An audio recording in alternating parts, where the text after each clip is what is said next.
Hello, hello, hello, and welcome to my YouTube channel. My name is Jameelah, and I am a master manifester, and I'm sure you are too, because you are consuming content like this. The name of this lovely channel is Holistic Manifesting, because I believe in a whole body, whole mind, and whole being experience when it comes to manifesting the amazing lives that we are choosing. What I'm discussing in this video is how centering yourselves in other people's lives will keep you in chaos and drama. And I thought about this because I feel like so many people don't realize they're doing this. One of the number one ways that we center ourselves in other people's lives is that we think about how they're living and what they're doing and how it impacts and affects us first. We think about, okay, if someone's making a decision and you feel like it's a bad decision relationship wise, and you get personally affected by it, we're not understanding that we have our own biases built in that says, no, that's a red flag, you need to run, and get out of that situation. But that's our own biases that are built in. It may be different for someone else. But when we start to approach all the people in our lives and think about how we are affected first and how we feel first, that keeps us into drama and the chaos of what other people have going on. When you decenter yourself from what other people's lives are doing and what is happening or occurring in their lives, then you can really find that peaceful place, that resting place that's going to help you give better counsel, that'll help you give better advice, that'll help you show up better for people in their times of issues or needs, right? It also shows up in the way when people are having problems in their lives and they need like some type of solution. They need something to they need some, whether it's a physical solution or whether it's words of wisdom or something like that. And we come in and we think that only our solution is the best solution. And we think only the way that we think and only the way that we see it is what needs to be done. And then sometimes we'll bottom ourselves out trying to put this solution in place in other people's lives. And I've seen this with people who, and I don't think this is a good or bad thing, this is just observation, who highly value their friendships and their connections. And when they see a friend in need or a friend having an issue or something, they center themselves right in the middle of their friend's problems and try to become the solution for the issue, as opposed to being good counsel from the outside looking in, giving words of encouragement and keeping a distance so that people can learn to solve and address problems in their own lives. I've had this issue in the past myself, and I had to remove myself from a situation to where it was a friend and it was a bad relationship. But I felt like some things that was going on with the relationship, he was being abusive to her. And at the same time, I was realizing that she wasn't going anywhere. And I didn't need her to go anywhere, but in my mind, that's the solution. I'm like, hey man, if this is going to get better, it'll get better while we're in separate places, but it won't get better while we're in the same environment. But that's my mindset and my solution. And a part of me wanted to like rush in with a cape on and was like, let's save this person. Let's save her life. Let's, get her put all back together. I can help you get an apartment. I can help you get a place. I can help you do. And I had to really pull myself back from that environment because, first of all, when people are in abusive situations, it's very dangerous for you to insert yourself into those environments and center it around you being the solution, because I've seen so many times where that turns out very negatively for the person who wanted to be the solution.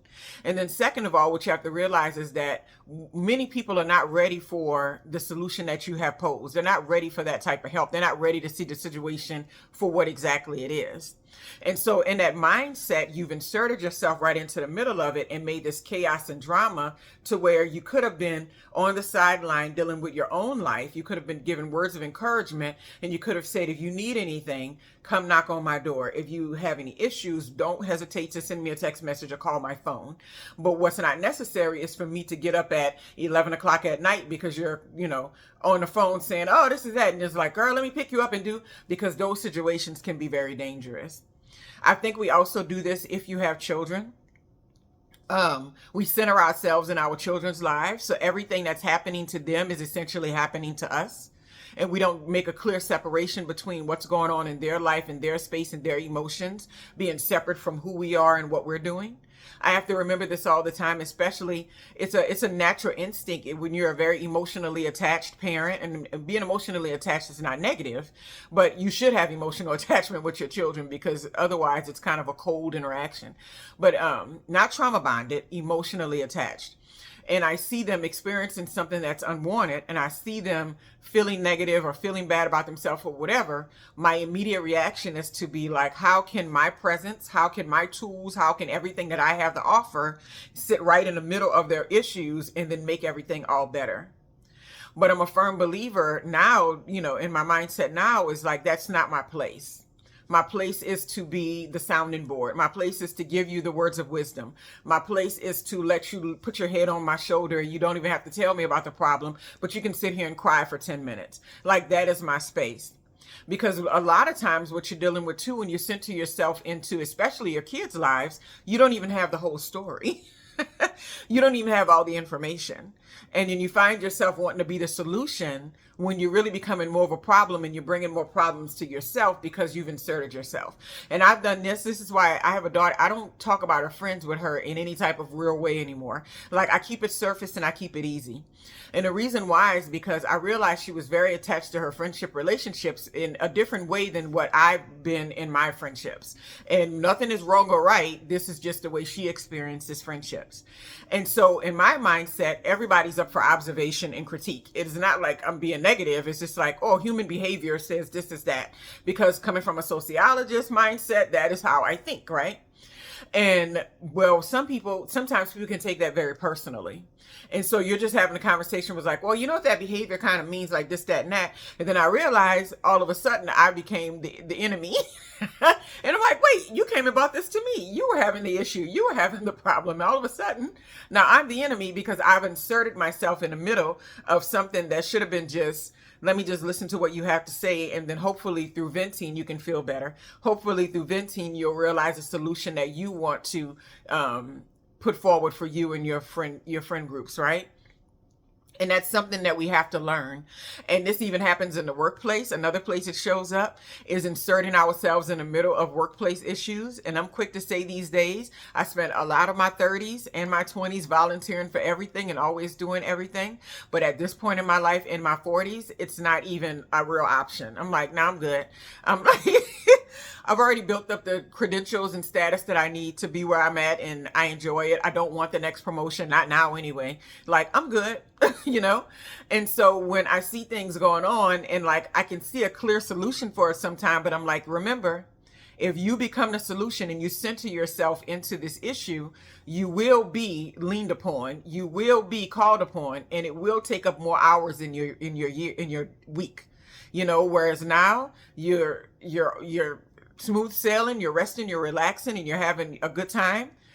If that becomes a part of your agenda, that's 5 to 10 extra hours that you'll be putting towards something that you're not necessarily getting paid for during the week. And so sometimes I think it takes great discipline and it takes great self-awareness for us to sit sometimes in meetings or in spaces, especially in the workplace, where we have a solution, because we have to remember, we don't have there's so many different types of solutions that can be for any issue. But we have a solution and we decide, you know what?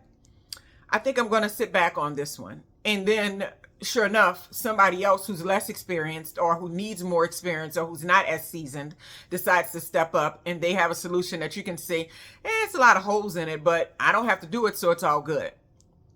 And that's what I feel like it takes great discipline and great self-awareness, especially if you are a career-driven kind of person and you are a solutions-driven person and you are an outcomes-driven person. And I'm definitely a person like that, to sit back and say, maybe I don't have to throw my hat in the ring for this one. Maybe my solution is not the only one that's going to come to the table. If I raise my hand first all the time and center myself right in the middle of getting things done, then I'm going to be saying that I'm burnt out and everybody's always looking to me for something. And also other people never strengthen their own muscles when it comes to being solution oriented and solving problems and being at the center of what's something being fixed or being solved in the workplace, right?